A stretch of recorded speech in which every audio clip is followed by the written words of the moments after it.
What is going on, everyone? My name is Benjamin Nowak, and in today's video I'm going to teach you one of my favorite summertime patterns, especially when you're looking for that kicker bite, and that is fishing docks. I actually went out on a little evening excursion the other night, 6 p.m. to 9 p.m., solely to go dock fishing in search of 3 or 4 really quality bites, and I ended up catching them. So today's video is going to be a lot of fun. And in the video I'm going to really break down not only you're not only going to see me fish docks, but I'm going to teach you how I break down which docks are good, how I pick them apart, the baits I use, and you're going to get to see the methodology I use when I get up shallow when I fish docks. Because although a lot of you guys know me as a smallmouth angler, I actually love to fish shallow. I grew up fishing docks. One of the lakes that I grew up on was a dock fishery where all I would do all summer long is go fish shallow docks, fish around shallow cover to have a lot of success. Now, one of the most overlooked pieces of equipment when you start dock fishing, in my opinion, is having the right rod. So the rod that I'm using and the rod that I've really grown to love for this technique over the past couple of seasons is a TFO Resolve 7.2 Heavy. The key with this rod, it's a little bit longer, but you still have a shorter handle where you can skip those docks and kind of be really precise with your casts. Precision and making stealthy entries is really important, but you need a short enough rod where you can really, get close to those docks and not worry about hitting the water or hitting the docks. So you need kind of that in between. I fished a lot of 7-foot medium heavies. I didn't find them long enough to really be able to skip that bait effectively. The 7.3 starts to get a little bit long, but the 7.2 Heavy TFO Resolve rod is my absolute favorite dock skipping rod, probably that I've ever used. The other big thing is that it's a heavy power, so it loads up and it moves those fish as soon as they bite and I swing on them. I did break one off because that fish took control of me, but being able to turn that fish's head, get that fish moving to me is really important when I'm fishing shallow cover. I want to get them moving out away from that piece of cover, moving towards me, and having a heavy power is really important. And then in this video I'm fishing a 1/2 ounce jig. This is a Do It Mold Sparky jig. It's my favorite jig mold. It's a weight forward design, and I fished it with a Berkeley Crash Craw. Now this is not my standard jig trailer, but the reason I like this bait is because of the big profile that it has. A big flat profile that allows that bait to skip really effectively. And it's a heavier profile so I can have a little bit of weight behind that cast to get that bait moving with speed. So those are my keys when I'm fishing docks. You want the right rod. For me, it's a 7.2 Heavy Resolve. You want a bait you can skip and pitch really effectively with confidence. Put it in those tight places. And along with that, you want a high-speed reel with 20+ pound test fluorocarbon line. So without further ado, let's get out to the lake, and I really hope you guys enjoy this video.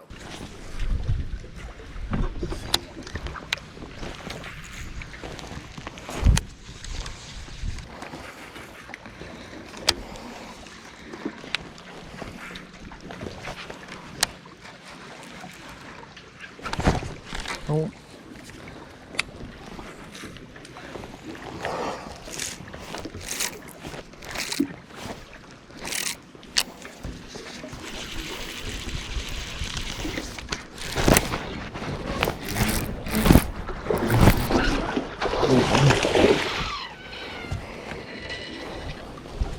I missed that fish. Oh my gosh, he's all the way around the trolling motor. He's in circles around the trolling motor. I don't know what to do.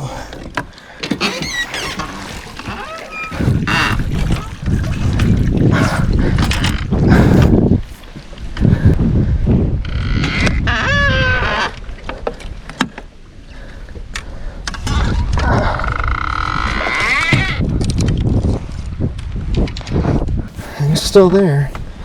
Let me get my...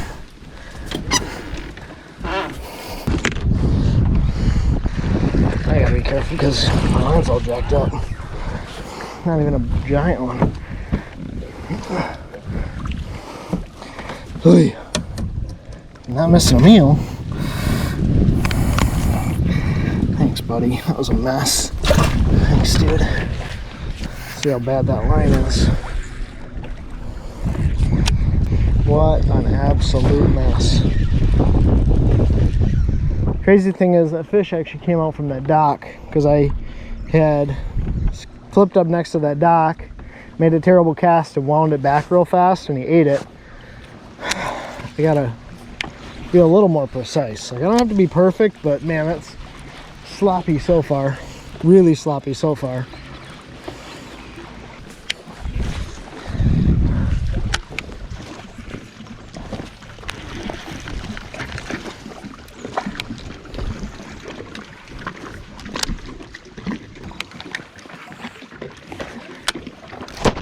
That fish ate it as it hit the water.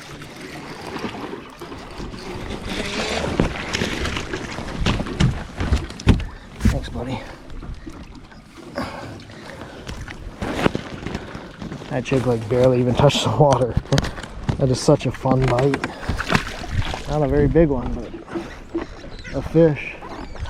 I gotta grab another trailer. Holy smokes. One thing when I'm dock fishing too is I'm a line watcher, so I'll watch that line, because if it starts swimming to the side out from that dock, shut the hook. There's no other reason for that jig to swim to the side other than a big one having it. With a jig, I see so many guys just they'll skip that bait up under there, they'll put it where it needs to be, and their line will be swimming off, and they'll be dilly-dallying, looking around, they'll lose contact with it, and then they'll wonder why they're missing fish, because they're swimming away with it and taking it away from you.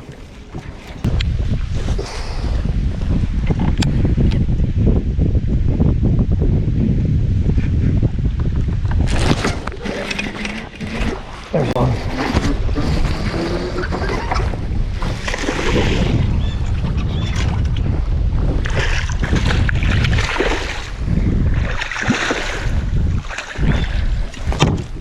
There's a nice one. Thanks, buddy.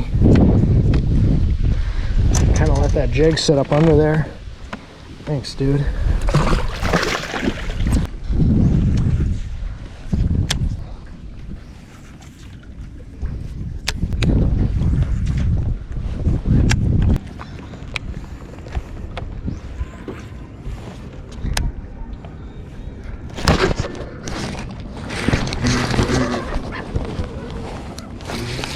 Wow, that's a big one.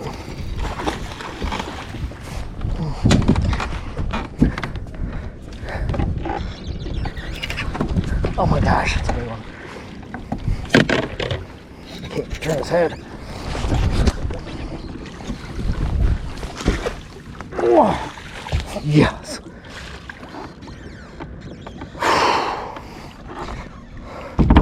Oh my gosh. That's a big fish. Oh my gosh. How big are you, buddy?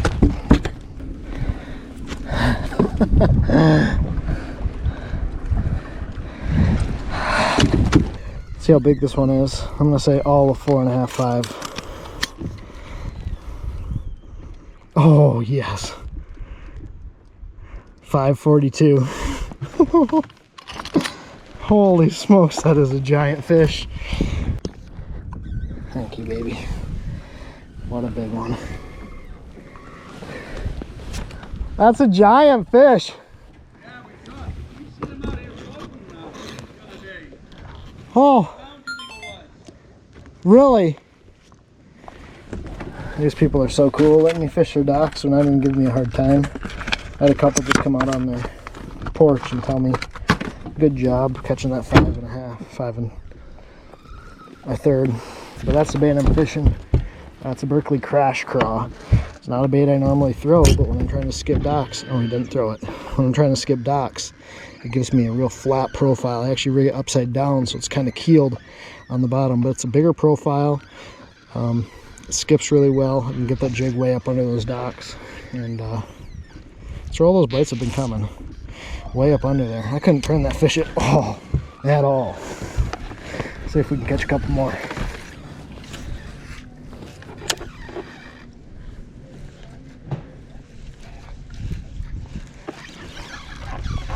That's a dock that fish came out of. I'll skip it one more time just for fun.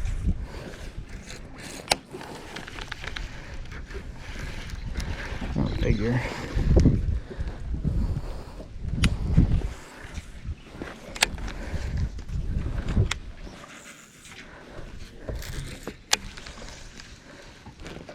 There's people out having dinner. No one's giving me a hard time yet, but I've also been real careful not to is dinging off of people's pontoons. That's the big problem, right? It's not so much that people care about fishing their dock, they just don't want their stuff getting broke. I grew up on a lake where dock fishing was like a big deal, and my grandparents had a place up there, and the biggest thing wasn't people fishing their docks. The biggest thing was people would cast their baits up into their boat, hit their pontoons, which hitting a pontoon is going to happen, but when you're doing it every single cast, it's a little bit excessive. So that's my word of advice. Be courteous, be a little careful. Kind of got to send it sometimes and just put it in places other guys aren't, but if you're courteous and careful, a lot of times people won't have any problems. One thing I'm going to do with this dock, see how complex it is? There's a really long metal dock coming out. There's a big boat hoist. I'm going to come up to this dock and fish this side of it, since I'm more than likely I'm not going to be able to get my jig in there skipping it from the front. But if I put my bait in this direction, I can get this bait in here, I can hit that, and I can hit the outside posts without causing any issues.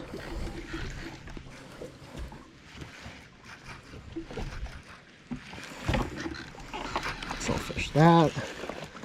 I'm going to take my bait. Ooh, that was not good. I wanted to go over that cross beam. I just wanted to get it in there. I'll fish that shade section.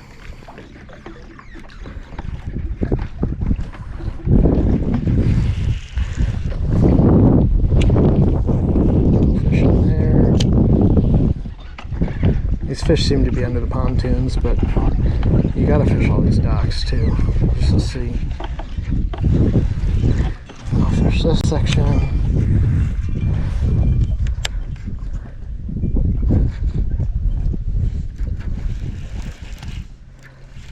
I always give it like a little pop when I'm reeling it out, especially. That was a bad cast. Just in case one's following, I give them a second to kind of grab it as the bait's falling. But these really complex docks, I like to break them down like that. Make them in sections. Start on the far inside, work your way all the way around. And I mean, I could have even been more thorough if I thought there was, you know, the right kind of dock and there was a fish there. But they seem to all be on pontoons for some reason.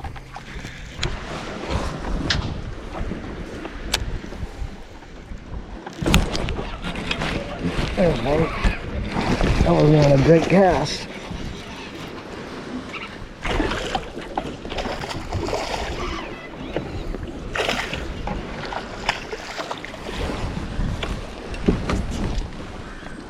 Thanks, buddy. These wakeboard boats are just blowing me around. Thanks, dude. Let's retie before I get like a 5-pound bite and break it off. That is a big old snapping turtle right there. Right at the front side of this dock. Don't really want to catch him. He's right there. Probably not going to be a bass up under there, considering there's a giant predator right on the front side, but we'll skip it anyway. Let's do it.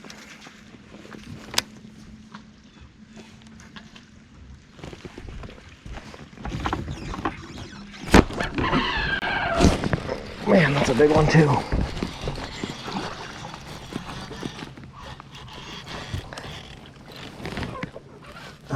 Boat flip. Man, these fish are so strong.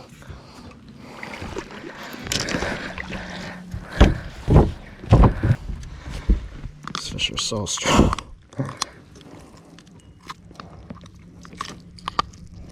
Thanks, dude. These fish are so strong. It's the very last dock. See, look, no docks. Very last dock, or first dock on that stretch. A lot of times, that's something you can look to pattern around your lake, where it's the first dock or the last dock, whether it's a pontoon or it's a metal dock or it's a wood dock. There's a lot of things and a lot of ways to actually try and pattern some of these dock fish, because while some of it's random, a lot of it has a rhyme or reason.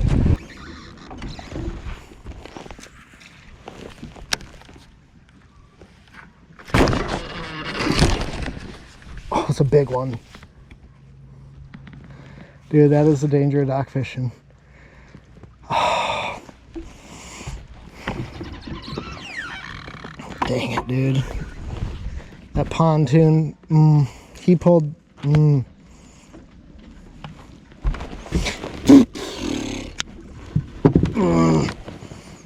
was a big one.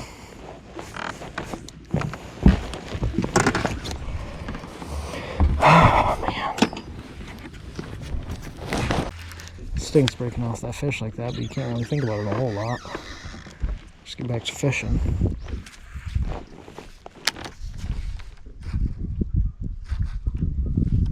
Thing is, I'm fishing 20-pound test fluorocarbon. I got a 7'2" heavy rod. It's like I'm trying to move them out there as quick as I can. And I could go to like 22, 25 fluorocarbon, but then you get to like more rigid fluoro. It doesn't want to cast as well. Like that lighter line's a little more supple and soft, so you can cast it a lot more accurately. But you lose obviously a little bit of braking strength. So kind of just the things you trade off when you're fishing. Lighter line.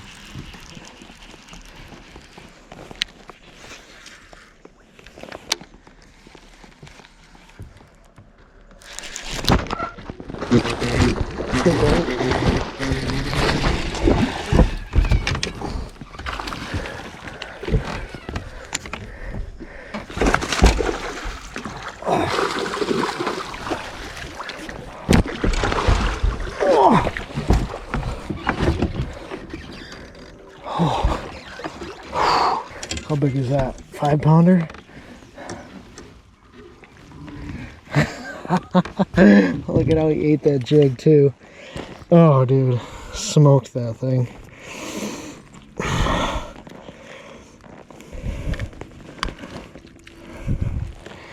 Oh my goodness.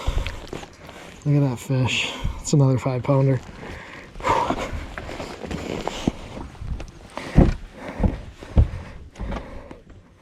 Zero.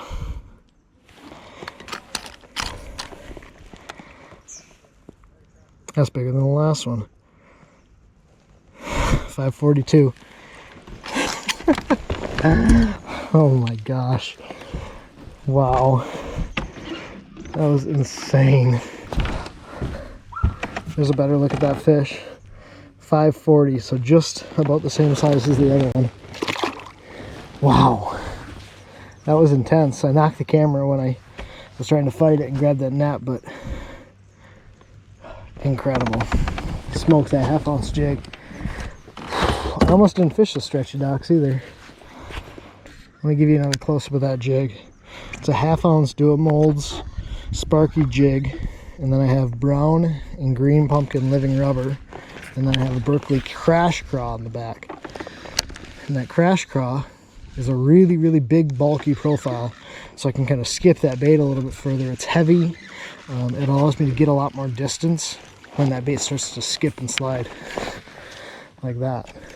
And that's the setup I've been using for the bait. And then I'm fishing a TFO Resolve 7.2 heavy. It's still a shorter handled rod, so I can kind of skip and pitch and have precision, but it's a shorter handled rod, so I can be a lot more precise with it. The other big thing is that heavy power. I want to be able to get connection with that fish and get him moving immediately. The other thing too is like these docks are super shallow, like less than 2 foot of water. In a lot of cases, like right now, less than 1.5 foot of water. So they're really shallow docks. These fish don't need a lot of water to live. So don't be afraid to fish super shallow. Like, I know we talk about it, you hear it from shallow water experts, but you can fish dirt shallow and catch them.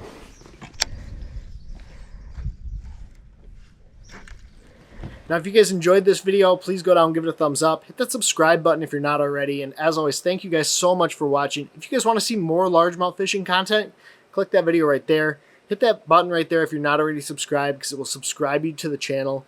And as always, take care, tight lines. God bless. Pursue your passion.